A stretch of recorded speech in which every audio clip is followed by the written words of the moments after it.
Nung ako'y nakikinig na, yung mga itinuturo sa iglesia ay nanggagaling sa Biblia. Hindi sariling kuro-kuro.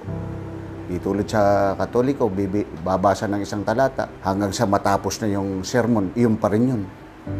Pero sa iglesia, mula sa simula ng pagsamba, ay nasa Biblia po lahat yung itinuturo. Iyon ang una kong nakita sa mga ministro na nagtuturo sa loob ng iglesia o mangga. Talagang tuloy-tuloy na. Kahit hindi na ako puntahan nung nag-aakay sa akin sa panahon ng mga doktrina, dumadalo.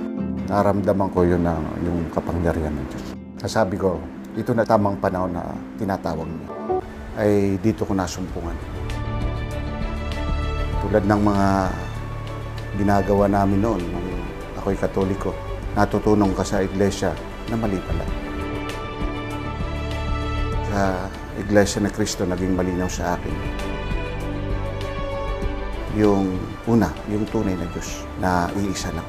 Dito natutunan ko yung tunay na pagsamba.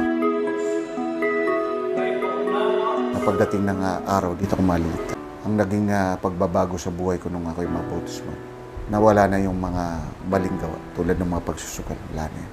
Yung alam natin labag, hindi ko na ginagawa. Kasi sapagkat natutunan ko yun sa loob ng Iglesia ni Cristo.